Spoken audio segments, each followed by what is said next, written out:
Hello everyone, this is Mansi from evidhati.in. This is an introduction video for chapter 1. Introduction video का क्या मतलब है?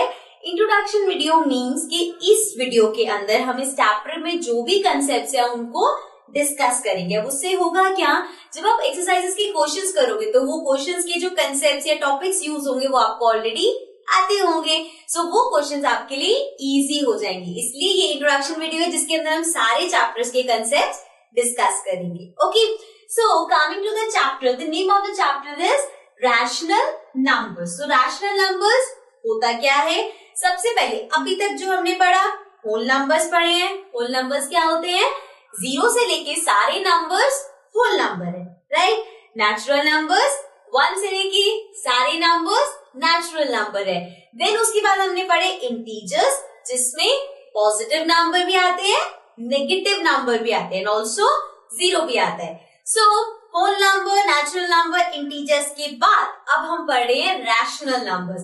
सो rational numbers की सबसे इजी डेफिनेशन है any number which can be expressed as p upon q is a rational number. Okay, so p upon q से आपको याद आएगा कि ये तो फ्रैक्शन है।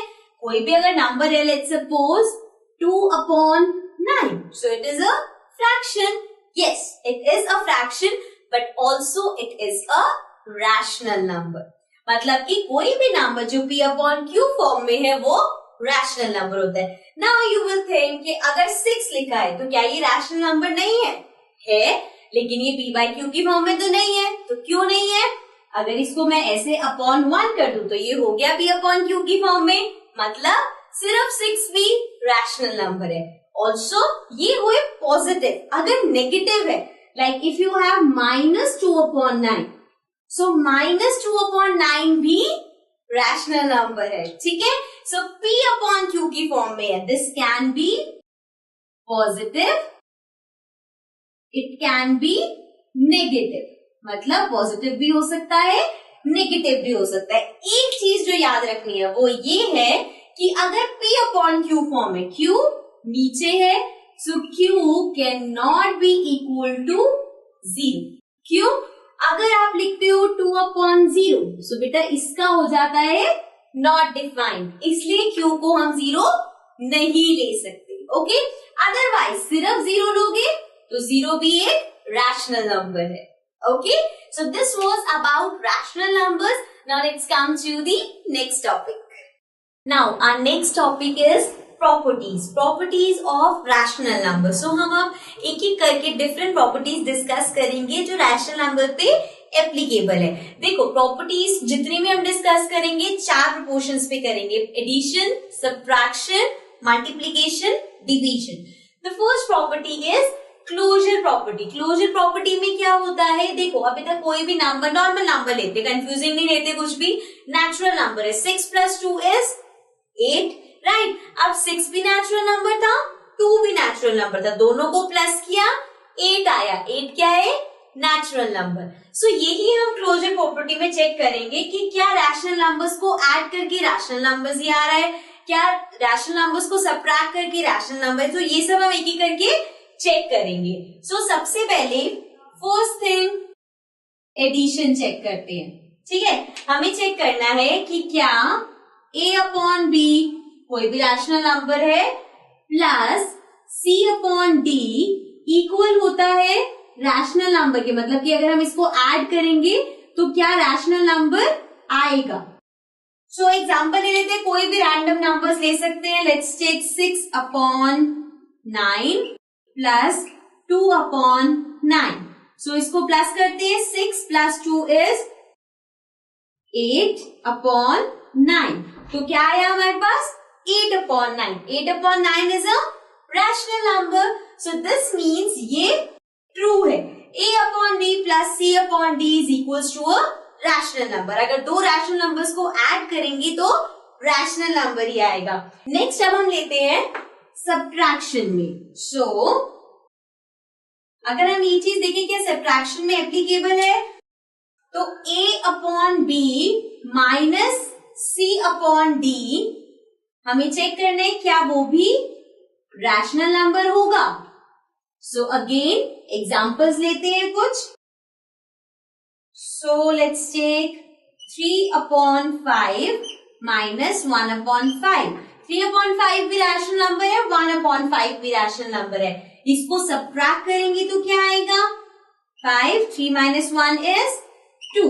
हमारे पास आया 2/5. 2/5 रैशनल नंबर है. Yes.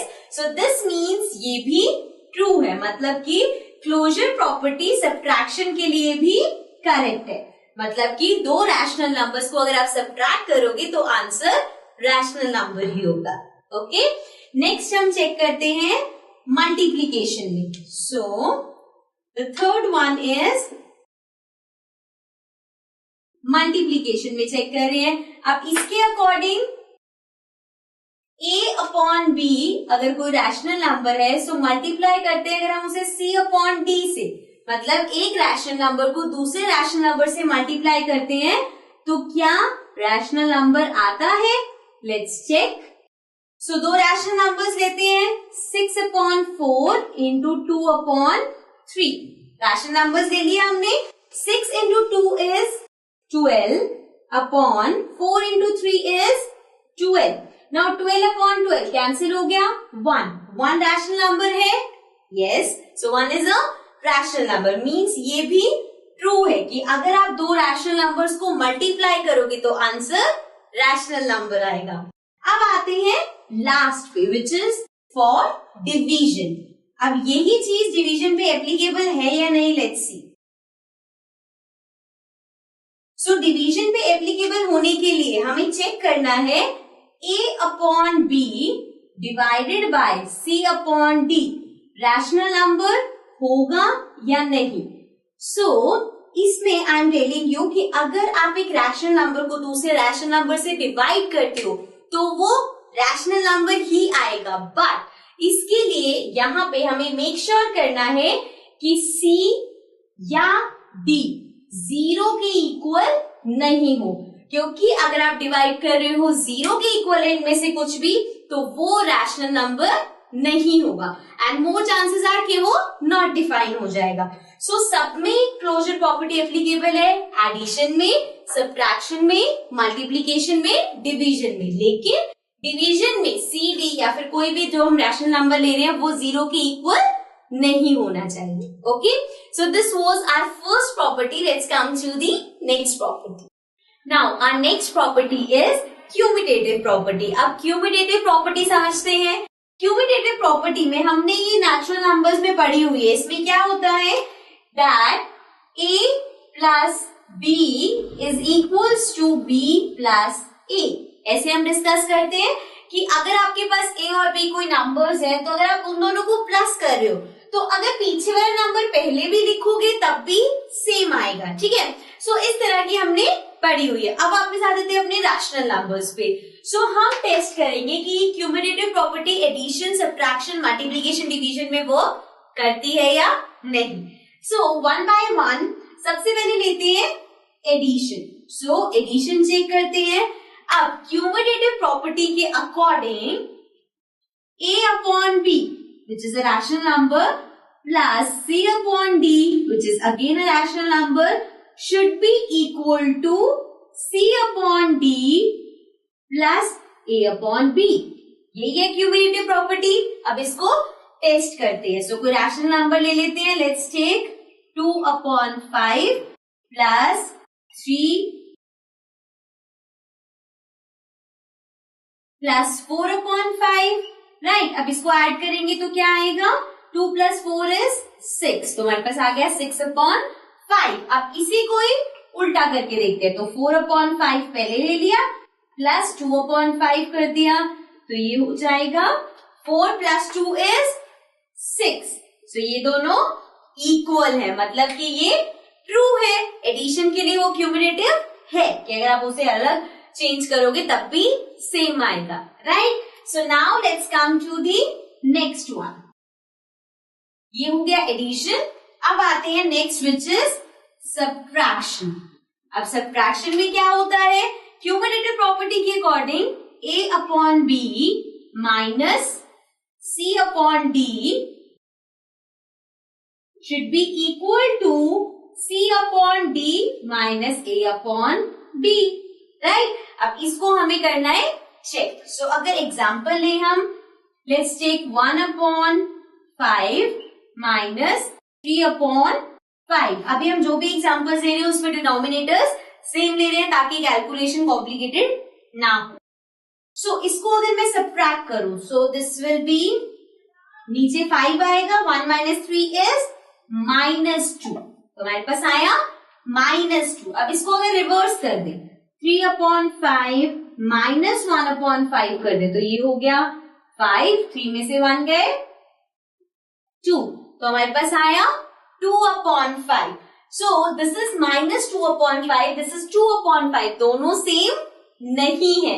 So this means कि ये इक्वल नहीं है. So क्यूमुलेटिव प्रॉपर्टी सब्ट्रैक्शन पे एप्लीकेबल नहीं है.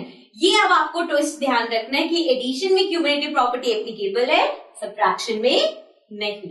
सिमिलरली मल्टीप्लीकेशन और डिवीजन पे आते हैं. सो अब मल्टीप्लीकेशन में चेक क्या करना है, अगर आपके पास है A upon B multiplied by C upon D, तो वो इक्वल होगा C upon D multiplied by A upon B, right. So इसको चेक करते हैं. A अपॉन B क्या है, कुछ भी ले लेते हैं, 1 अपॉन 4 ले लिया, इंटू C अपॉन D ले लिया 2 अपॉन 3. अब इसको करते हैं मल्टीप्लाई, 2 इंटू 1 2, 4 इंटू 3 12, आया 2 अपॉन 12. अब उल्टा कर दो इसको, 2 अपॉन 3 को पहले ले लो, 1 अपॉन 4 को बाद में ले लो. 2 इंटू 1 2, 3 इंटू 4 12, क्या आया same. So means cumulative property multiplication पे भी एप्लीकेबल है. ठीक है, ध्यान आपको सिर्फ यही रखना है किस पे एप्लीकेबल है किस पे नहीं, बट हम एग्जाम्पल लेके कर रहे हैं ताकि आपको कोई कंफ्यूजन ना. नेक्स्ट हम लेते हैं डिवीजन. अब क्यूमुलेटिव प्रॉपर्टी के according A upon B divided by C upon D equal होना चाहिए C upon D divided by A upon B. So अब इसको चेक करते हैं ऐसा है या नहीं. So let's take 6 upon 4 divided by 2 upon 3. ठीक है, ये ले लिया हमने, तो ये हो जाएगा 6 अपॉन 4, रेसिप्रोकल हो जाएगा इसका 3 अपॉन 2. अभी हम फ्रैक्शन को कैसे डिवाइड करना है ये हम छोटी क्लासेस में सीख के आए हैं. तो ये हो जाएगा 4 इंटू 2 8, 6 इंटू 3 18, तो आ गया 18 अपॉन 8. अब करते हैं इसका उल्टा, 2 upon 3 divided by 6 upon 4. So this will be 2 upon 3 into 4 upon 6. तो ये हो गया 2 इंटू 4 8 अपॉन 6 इंटू 3 18. तो अब क्या हुआ, उल्टा आ गया, यहाँ पे आया 18 अपॉन 8, यहाँ पे आया 8 अपॉन 18. सो इसका मतलब है क्यूमुलेटिव प्रॉपर्टी डिवीजन पे वर्क नहीं करती. सो हमने क्यूमुलेटिव प्रॉपर्टी में पढ़ा कि एडिशन में वर्क करती है, सब्ट्रैक्शन में वर्क नहीं करती, मल्टीप्लीकेशन में करती है, डिवीजन में नहीं करती. So cumulative property is applicable on addition, multiplication, but not on subtraction and division. Okay, so this was our second property. Let's come to the next property. Now our next property is associative property. अब associative properties में हमारे पास 3 numbers होते हैं. It can be integers, it can be rational numbers. So इसमें होता क्या है, देखो, जैसे पहले इसको समझाने से पहले एक छोटा सा एग्जाम्पल लेते हैं. अगर मेरे पास है 4 प्लस 2 प्लस 6, 3 नंबर्स मुझे ऐड करने हैं. सो अगर मैं पहले इन दोनों को ऐड कर दूं और फिर इसको ऐड करूं, या फिर 4 प्लस 2 प्लस 6 में मैं 4 को छोड़ दूं, इन दोनों को पहले कर दूं. सो ये आ गया 4 प्लस 2 6 प्लस 6 12. यहाँ पे 4 छोड़ दिया, पहले इन दोनों को कर दे, तो 6 प्लस 2 इज 8, 8 प्लस 4 इज 12, दोनों इक्वल है. तो एसोसिएटिव प्रॉपर्टी है मतलब आप कोई भी पेयर्स बना सकते हो. अब यही हम देखते हैं रैशनल नंबर्स में. अब रैशनल नंबर्स में मैं एक एक की एग्जांपल लेके सॉल्व करके नहीं दिखाऊंगी, वो आप खुद कर सकते हो. मैं आपको बस यहाँ पे बताऊंगी कि कौन कौन से में एसोसिएटिव प्रॉपर्टी एप्लीकेबल है, किसमें नहीं। सो सबसे पहले एडिशन की बात करते हैं। So A upon B plus C upon D plus E upon F, तीन रैशनल नंबर्स हैं। अगर मैं पहले इन दोनों को करती हूँ, फर्स्ट वाले को छोड़ दिया, तो ये इक्वल होगा अगर मैं पहले इन दोनों को कर दूं और लास्ट वाले को छोड़ दूं। ठीक है, this means A upon B plus C upon D plus E upon F, पहले इन दोनों का पेयर बना दिया या उन दोनों का पेयर बनाओ, it is one of the same thing. मतलब एसोसिएटिव प्रॉपर्टी एडिशन में एप्लीकेबल है। लेकिन अगर ये सब्ट्रैक्शन हो तो A upon B minus C upon D minus E upon F में अगर इन दोनों को आपने पहले माइनस किया, इसको छोड़ दिया, और यहां पे आपने किया A upon B minus C upon D minus E upon F में इन दोनों का पेयर बना दिया, तो एसोसिएटिव प्रॉपर्टी सब्ट्रैक्शन में वर्क नहीं करती। This will not be equal. ठीक है, आप चाहो तो एग्जांपल्स लेके करके भी देख सकते हो। सो एसोसिएटिव प्रॉपर्टी एडिशन में एप्लीकेबल है, सब्ट्रैक्शन में एप्लीकेबल नहीं है। उसके बाद यही सेम चीज मल्टीप्लीकेशन में, अगर ये मल्टीप्लाई हो रहे होते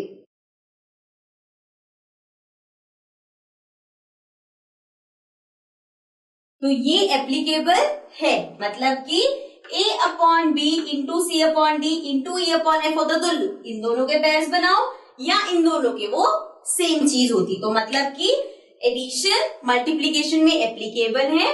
उसके बाद अगर इसी में हम डिवीजन की बात करें तो डिवीजन में भी एप्लीकेबल नहीं होगा।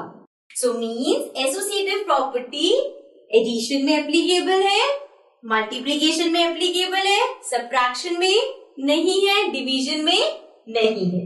Okay, so this was about associative property. अब आते हैं नेक्स्ट पे।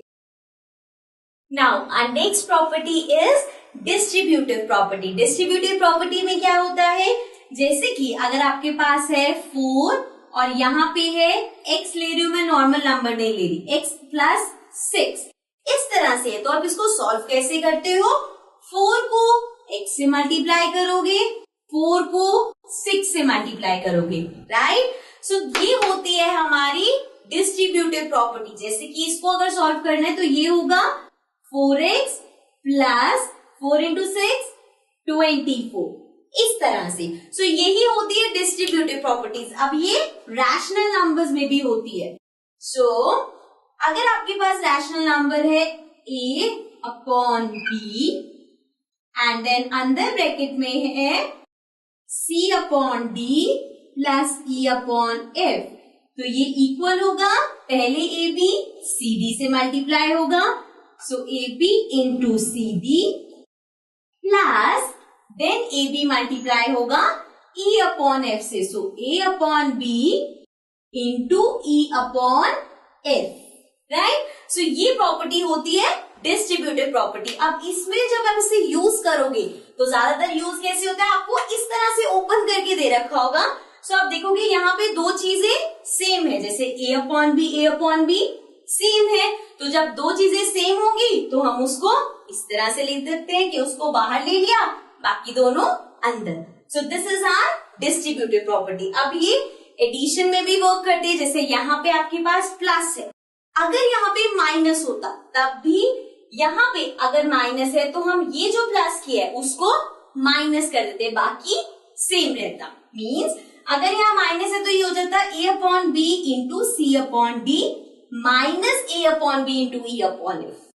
ओके, सो ये प्लस में भी माइनस में भी दोनों में डिस्ट्रीब्यूटिव प्रॉपर्टी वर्क करती है। Okay, now let's come to the next topic. Now our next topic is additive inverse. So additive inverse क्या होता है, इसको अगर हम सिंपली समझे बिना किसी प्रॉपर्टी के, तो वो ये होता है, अगर आपके पास कोई भी रैशनल नंबर है, जैसे p अपॉन q है, और इस p अपॉन q का आपको एडिटिव इनवर्स लिखना है, तो वो क्या होता है, it will be minus p upon q। मतलब अगर पॉजिटिव है तो वो नेगेटिव बन जाएगा। सिमिलरली अगर आपके पास हो माइनस ए अपॉन बी, सो उसका एडिटिव इनवर्स हो जाएगा ए अपॉन बी, इसमें माइनस हट जाएगा। मतलब एडिटिव इनवर्स में आपको सिर्फ साइन चेंज करना है। अब इसका रीजन ये होता है कि इसकी आइडेंटिटी के अकॉर्डिंग अगर आप एक पॉजिटिव रैशनल नंबर को एक नेगेटिव रैशनल नंबर से ऐड कर रहे हो तो वो 0 आता है। सो ये इसकी आइडेंटिटी है। बट आपको सिर्फ ये याद रखना है क्योंकि क्वेश्चन ऐसे आएगा, राइट द एडिटिव इनवर्स। तो अगर पॉजिटिव है तो उसको नेगेटिव कर दो, नेगेटिव है तो उसको पॉजिटिव कर दो। Okay, so this is additive inverse. इसी तरह हमारे पास एक होता है मल्टीप्लीकेटिव इनवर्स। सो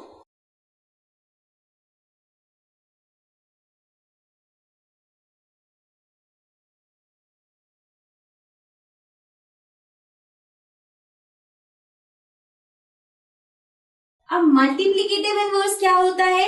अगर आपके पास कोई रैशनल नंबर है p अपॉन q, तो इसका मल्टीप्लीकेटिव इनवर्स होता है उसका रेसिप्रोकल।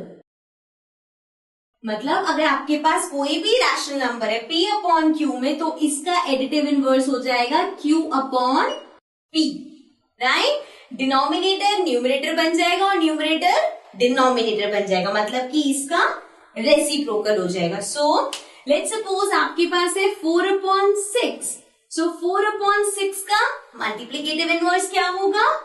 6 upon 4, right. और ये आया कहां से है? अगर आप a इंटू 1 अपॉन a करो, मतलब किसी भी नंबर को उसके रेसिप्रोकल से मल्टीप्लाई करो, तो आपके पास हमेशा आएगा 1। सो ये है हमारी मल्टीप्लीकेटिव आइडेंटिटी। बट अगर आपके पास क्वेश्चन आता है आपको मल्टीप्लीकेटिव इनवर्स बताना है, तो जो भी रैशनल नंबर होगा आप उसका रेसिप्रोकल कर दोगे। नाउ अगर वो रैशनल नंबर 2 है, सो 2 का रेसिप्रोकल क्या होगा? देखो 2 के अपॉन में कुछ नहीं है, मीन्स 1। सो इसका मल्टीप्लीकेटिव इनवर्स होगा 1 upon 2। Okay, so this was about additive inverse and multiplicative inverse. Now let's come to the next topic. Now the next topic is rational numbers on number line. अब अगर number line पे आपको rational numbers plot करने हैं, so rational numbers basically p upon q form में होते हैं, which is a fraction. So fraction को number line पे जैसे plot करते हैं वैसे ही rational numbers number line पे plot होते हैं। अब number line क्या होता है ये आप सबको पता होगा। So if I draw this line, इसके मिड में हमने लिया 0, राइट साइड पे पॉजिटिव नंबर्स, लेफ्ट साइड पे नेगेटिव नंबर्स, राइट। अब आपको अगर कुछ रेशनल नंबर इस पे प्लॉट करना है, जैसे कि let's for example take -2 upon 5। सो -2 अपॉन 5 ले लिया हमने, ये नेगेटिव है। नेगेटिव मीन्स लेफ्ट साइड पे होगा, और जो फ्रैक्शन है वो है 2 अपॉन 5। तो सबसे पहले हमें चेक करना पड़ेगा कि ये 2 अपॉन 5 किन दो नंबर्स के बीच में लाई करेगा। सो उसके लिए हम 5 को डिवाइड करेंगे 2 से, राइट। सो 5 इंटू 0 इज 0, नीचे आया 2, देन पॉइंट लगाएंगे, this will become 20 and 5 into 4 is 20। अब यहाँ पे ये पूरा कट हो गया। अगर नहीं भी होता तो हमें सिर्फ ये देखना था कि ये 0 पॉइंट आ रहा है। अगर ये होता 1 पॉइंट समथिंग या 2 पॉइंट समथिंग तो कैसे पता चलेगा? 0 पॉइंट समथिंग मतलब 0 और 1 के बीच में, 1 पॉइंट समथिंग 1 और 2 के बीच में, 2 पॉइंट समथिंग आता तो 2 और 3 के बीच में, इस तरह से। अब ये 0.4 है, मतलब 0 और 1 के बीच में आएगा। 1 क्या है? यहाँ पे नेगेटिव है, तो ये 0 और 1 नहीं, 0 और -1 के बीच में आएगा। सो नंबर लाइन ड्रॉ करते हैं, 0 यहां ले लेते हैं बिकॉज हमें नेगेटिव साइड ही प्लॉट करना है, और यहां पे ले लिया मैंने 1। इतने डिस्टेंस पे क्यों लिया? बिकॉज इसके बीच में हमें नंबर्स प्लॉट करने हैं। सो अब हमें पता चल गया कि -2 अपॉन 5 0 और -1 के बीच में आएगा। सो आपको क्या करना है? डिनोमिनेटर देखना है। डिनोमिनेटर 5 है, मतलब 0 से लेके -1 तक इसको 5 पार्ट्स में डिवाइड करना है। So this will be 1 2 3 4 5। तो ये 5 पार्ट्स में हो गया। अब यहां से स्टार्ट होगा -1 अपॉन 5, -2 अपॉन 5, -3 अपॉन 5, -4 अपॉन 5 और ये -1 हो जाएगा -5 अपॉन 5 विच इज -1। अब हमें प्लॉट क्या करना था? -2 अपॉन 5। -2 अपॉन 5 कहाँ आया है? यहाँ पे, राइट। सो इस तरह से आप रैशनल नंबर्स को नंबर लाइन पे प्लॉट करते हो। Okay, so let's come to the next topic. Now the next and the last topic for this chapter is rational numbers between two rational numbers। अब अगर आपको दो rational numbers के बीच में rational numbers बताने, पहली बात तो दो rational numbers के बीच में बहुत सारे rational numbers possible हैं। Now the thing is कि होता क्या है दो numbers के बीच में numbers, मतलब सिंपल एग्जांपल लेते हैं। अगर मैं आपको बोलूं 2 और 7 के बीच में numbers बताओ, तो 2 और 7 के बीच में 3 आता है, 4 आता है, 5 आता है, 6 आता है, राइट। ऐसे ही अगर आपको रैशनल नंबर्स के बीच में बताने हैं, सो उसके लिए एग्जांपल लेते हैं। लेट्स सपोज हमने ले लिया नेगेटिव नंबर लेते हैं इस बार, -2 अपॉन 5 और 1 अपॉन 2। ये दोनों रैशनल नंबर्स हैं। अब इन दोनों रैशनल नंबर्स के बीच में आपको रैशनल नंबर्स बताने, तो कैसे फाइंड करेंगे? सबसे पहली चीज जो इसमें करनी है वो ये है कि आपको इसके डिनोमिनेटर्स को सेम बनाना पड़ेगा। सो डिनोमिनेटर क्या है? 5 2। अब इसको सेम कैसे बनाओगे? दोनों का कॉमन मल्टीपल देखोगे। सबसे पहला जो कॉमन मल्टीपल है वो है 10। 5 के टेबल में भी आता है, 2 के टेबल में भी, तो इसको चेंज करते हैं। ये हो जाएगा -2 अपॉन 5। 5 को 10 बनाने के लिए 2 से मल्टीप्लाई कर दो, ऊपर वाले को भी 2 से मल्टीप्लाई कर दो। ये आ गया -4 अपॉन 5 इंटू 2 10। सो ये हो गया डिनोमिनेटर 10। सिमिलरली 1 अपॉन 2 को 10 बनाने के लिए 5 से मल्टीप्लाई करेंगे। सो मल्टीप्लाई बाय 5, न्यूमरेटर भी हो जाएगा। ये आ गया 5 अपॉन 10। अब दोनों के डिनोमिनेटर्स सेम हो गए।